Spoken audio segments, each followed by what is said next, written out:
First ever war games between Israel and Russia.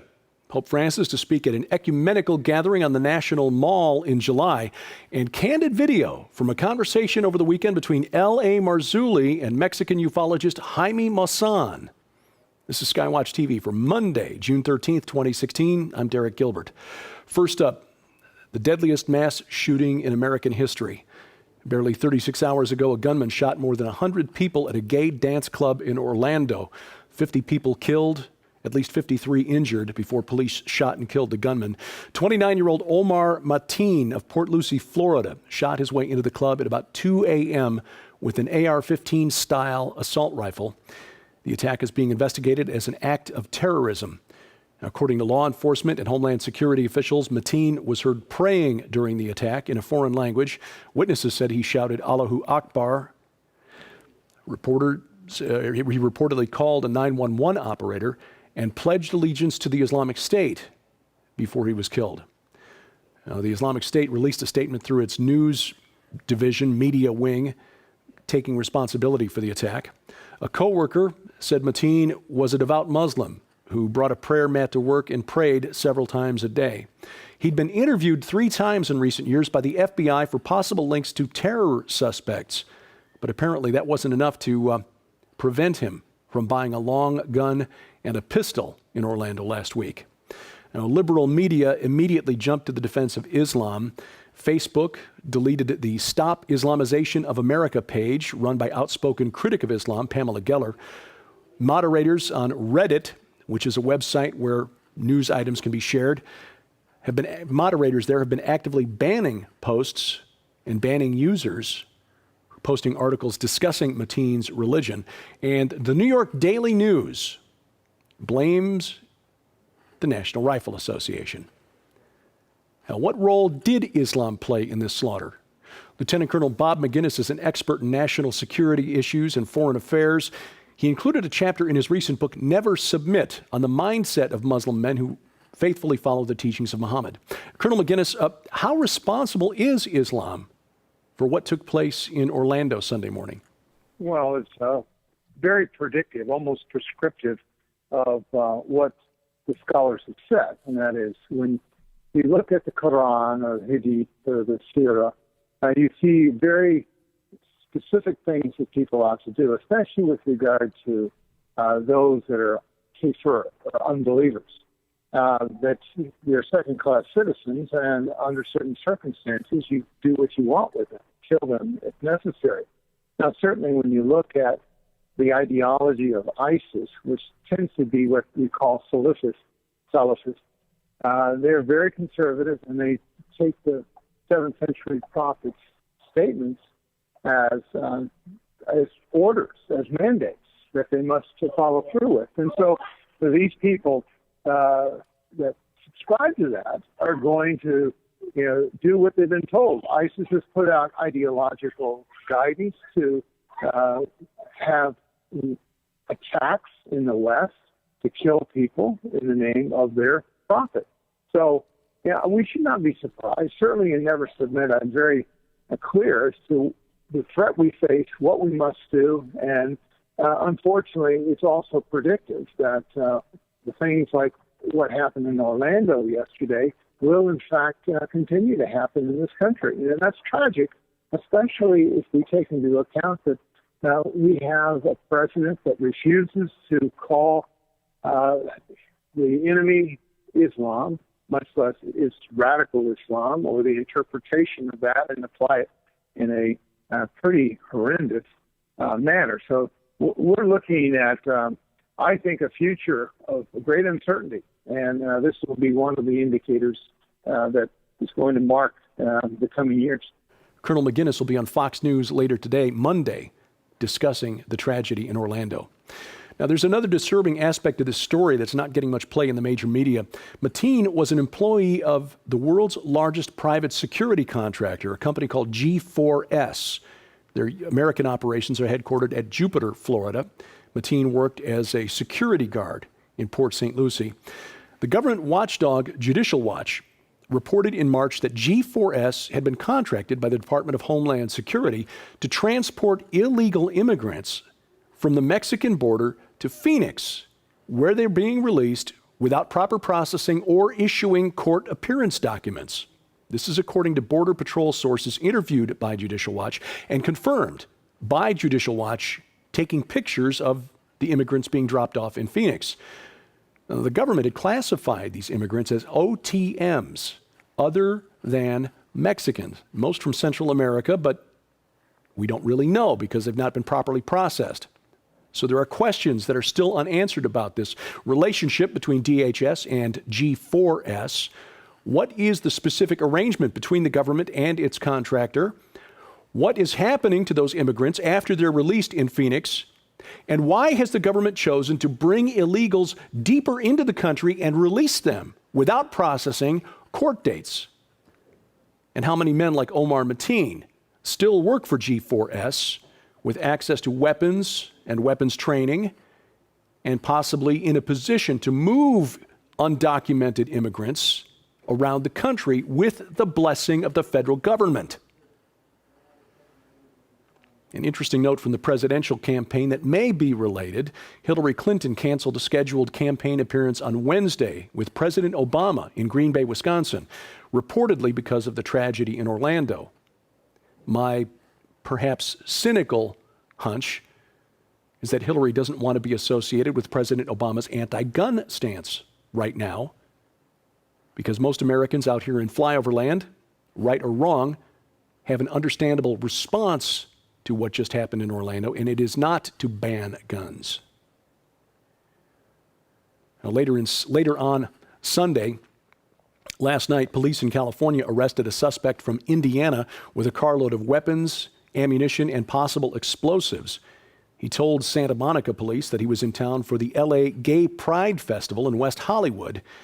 There is no apparent connection to what happened in Orlando. Pope Francis, once again partnering with American evangelicals and especially American charismatic Christians. The Pope will speak via video at an event in Washington, D.C. called Together 2016. This is scheduled for July 16th on the National Mall. You know, it's where we've got that giant statue that represents the 14th part of Osiris.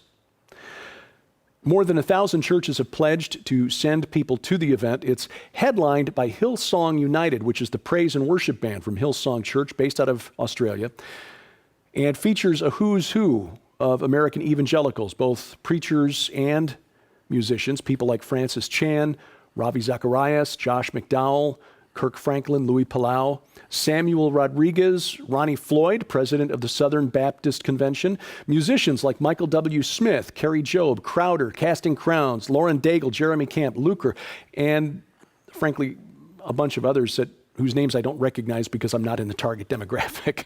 The issue we see here is this, and I will confess that I'm not deeply familiar with all of these attendees.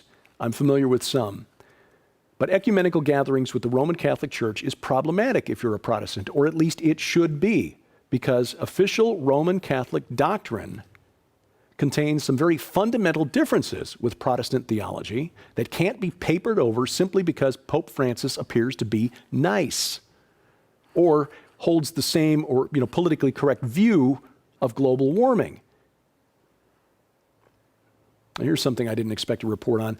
One outcome from last week's meeting between Israeli Prime Minister Benjamin Netanyahu and Russian President Vladimir Putin, the announcement of the first ever war games with coordination between the Israeli and Russian armed forces. They should take place this summer over the Mediterranean.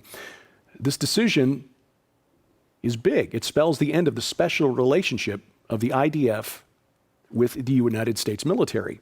Now, Putin has been trying to get a foot in the door for the Russian energy giant Gazprom to help Israel develop its offshore gas fields, Leviathan and Tamar, out in the Mediterranean. And for his part, Netanyahu has been looking for a way to offset the deterioration in Israel's relationship with the United States during the Obama administration. Keep an eye on this. Speaking of President Obama, of course, he made history as America's first African-American president. He may want to go out making history as well. Over the weekend, L.A. Marzulli and filmmaker Richard Shaw had dinner with Mexican ufologist and journalist Jaime Maussan. He hosts the popular television programs Contact and Third Millennium. That's not the official title, that's the English translation of the title because my Spanish is horrible. Anyway, Maussan told L.A. that President Obama may surprise the world before the end of his term by disclosing the existence of E.T. I want to ask you about disclosure. At the dinner table tonight, we were talking about John Podesta, talking about when he left the Obama administration. He basically stated he wished he had done more to reveal the so-called extraterrestrial presence to the American people. What do you think? Podesta knows this is true. Podesta knows that the government is hiding this information. Sure, absolutely. And I believe he wants to be part of history. And I believe he thinks it is the right thing to do. I believe he knows he has the chance, he's in the position, and he has to do it. We can see how fast this world is changing. Very quickly. In every sense. Every sense, I agree. This is a very different world from 1947. And I think they are understanding now, because of this pace of change, that this is something extraordinary and they have to do something about it. And I believe Obama, right now, because of what he has done through the year, through this 2016, he wants to be part of history. And this is an incredible opportunity for him to be part of history. For the record, neither L.A. Marzulli, Richard Shaw, me, or anyone else here at SkyWatch TV believes that the entities presenting themselves as extraterrestrial are really from other planets. They are interdimensional.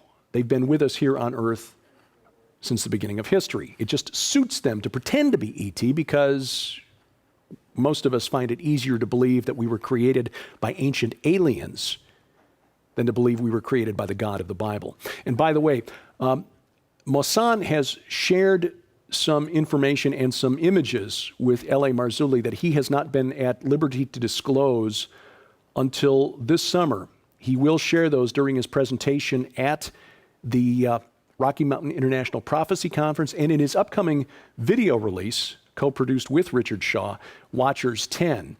We'll have information on how you can watch the live stream of that presentation, plus 39 other presentations from the Prophecy Conference coming up at the end of this program.